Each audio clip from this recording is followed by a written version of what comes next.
এই সব কিছুই আমার স্ত্রী জবা রান্না করেছে। তাই তো ভাবছি সব রান্নার স্বাদ আমার এত চেনা চেনা কেন লাগছে। হ্যাঁ রে মা, এই সব রান্না তুই একা নিজের হাতে করেছিস? না না গুরুদেব, একা কোথায়, আমার সঙ্গে কাকা, ছোটদাবাবু, ছোটদীপ, আরো কয়েকজন মহিলা, আমরা সবাই মিলে একসাথে রান্না করেছি। এইটাই তো সবচেয়ে বড় গুণ রে মা। নিজের প্রাপ্য সম্মানটুকুও তুই একা নিতে চাস না, সবার সঙ্গে ভাগ করে নিতে চাস। দেখলেন, খেতে বসেও আমরা ধর্ম আলোচনার একটা কিরকম বিষয় পেয়ে গেলাম।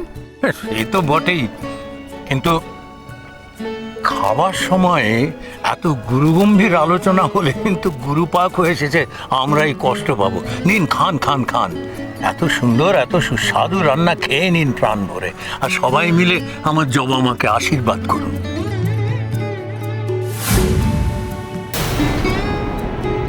গুরুদেব একবারে সলিড দিয়েছেন বুঝলি, না হলে এখন খাওয়া দাওয়া বন্ধ হয়ে যেত, ধর্মালোচনা শুরু হয়ে যেত। জবা মা, হ্যাঁ বলুন। তাহলে আমি ভুল লোককে দায়িত্ব দিইনি। দেখো, গুরুদেবের কথা শুনে আমি তোমাকে দায়িত্ব দিয়ে যে ভুল করিনি সেটা তুমি প্রমাণ করে দিয়েছো। দেখো, আগামী দিনগুলো তো যেন তুমি ঠিক এইভাবেই সবাইকে তৃপ্ত করতে পারো। আপনি আমার উপরে ভরসা রাখুন, আমি আমার আপ্রাণ চেষ্টা করব। জানি মা, জানি। আরে পরম, এটা লুচি পাতে পড়ার সময় পাচ্ছে না, পাতে পড়ার সঙ্গে সঙ্গে ফিনিশ। এই রেটে লুচি খেলে আমাদের জন্য থাকবে তো?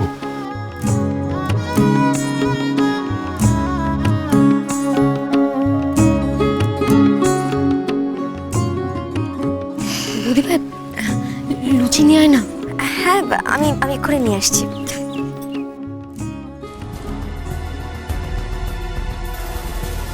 এটা কি করে সম্ভব, কি করে সম্ভব?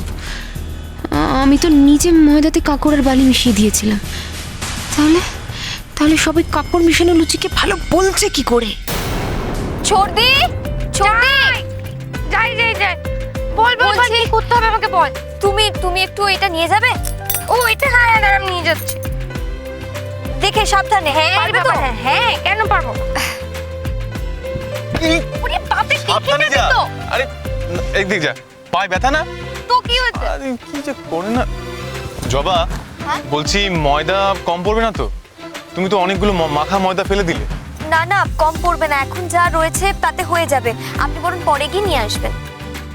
ভাগ্যিস তুমি আগে থেকেই বুঝতে পেরেছিলে ময়দায় কাকড় রয়েছে, নাহলে কি হতো বলো তো?